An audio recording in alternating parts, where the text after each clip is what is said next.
Good evening. All military parachute operations have been suspended after one of Australia's most experienced and respected soldiers died in a training accident on the New South Wales south coast. Warrant Officer Second Class Lachlan Muddle collided with another paratrooper and fell to his death. There are few more complex or dangerous training missions.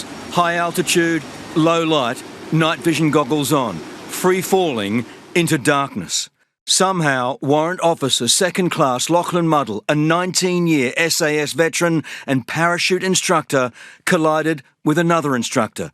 Both managed to deploy their parachutes at several hundred feet, but Muddle plunged to his death. He'll be remembered for his sense of humour and his genuine and deep commitment to serving the nation, serving in Army and serving in the Special Air Service Regiment.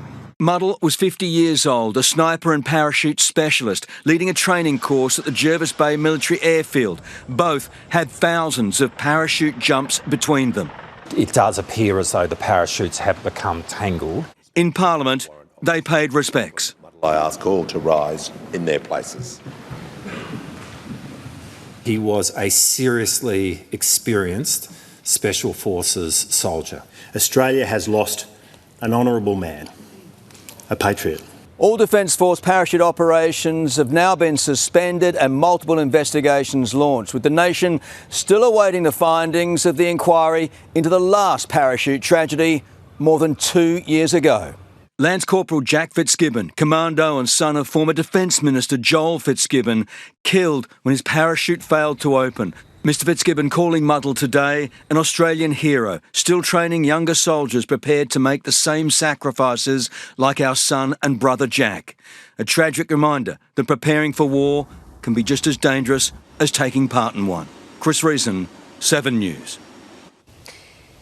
Jim Chalmers says he is expecting to cop criticism when he hands down the federal budget tonight. Changes to property taxes and a focus on savings over cash handouts are shaping up as the key headlines as the government defends claims it's broken promises. A tough budget for even tougher times. Jim Chalmers taking big steps to claim the high ground on housing. Tonight we choose the hard road of reform, not the path of least resistance. The major reforms slashing negative gearing and capital gains tax concessions on investment properties to give younger home buyers a fairer chance of securing a home. These changes will be hotly contested. And that's just fine by me. Taking the message directly to younger voters tonight on social media. Buying your first home shouldn't feel impossible. Promising the changes will help 75,000 people into their first homes. Tonight, we're changing Australia's tax system to level the playing field for them. And revealing the full extent of the pounding the war in Iran has inflicted on our economy. No budget surplus in sight. Deficits lower than previously forecast, but still totalling more than $100 billion.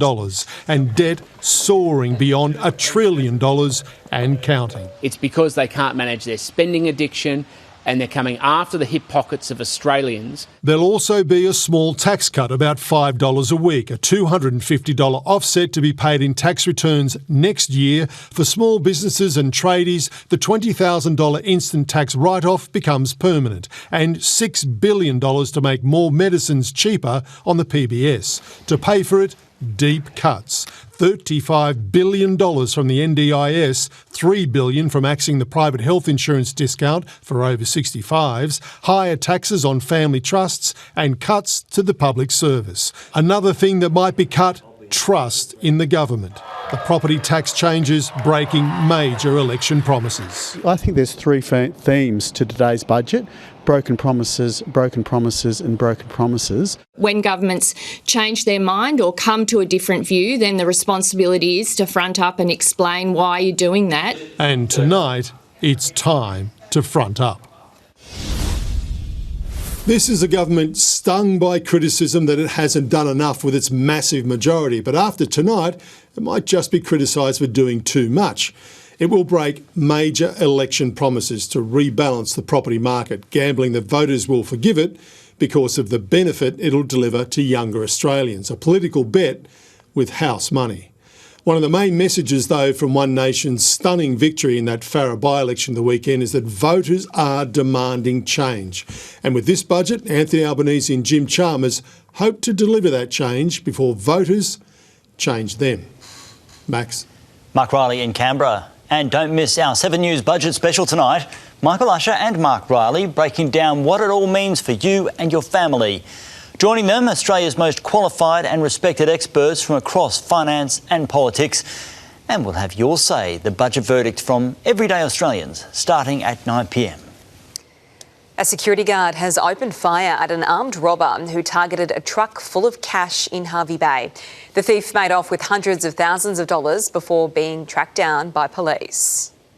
Screaming to a stop, a thief who knows what he's after. Bags of money, 2 of them. And in just 30 seconds, he's pulled off an underworld-inspired hold-up. We'll be alleging that there was a level of planning that's occurred leading up to this event. A bit scary if we were here when it happened. Police say the 43-year-old man pounced on 2 armour guard workers as they refilled an ATM at the Eli Waters shopping centre. They'd been held up at gunpoint. Police say the gun was actually a gel blaster. It was the guards who had the real firepower, one of them taking a shot at the man's getaway car as he fled. He made a decision based on the information that he had in front of him at that time. We know this is a very dangerous industry. That's why these guys are armed, and that's why they operate and should continue to operate in teams. The accused daylight robber on the run with a 6-figure cash sum. He made it to the next suburb and was found at this abandoned property less than an hour later, where more shots were fired at him. It's alleged that male person was said to be in possession of a knife and he threatened those police. Police have discharged a firearm,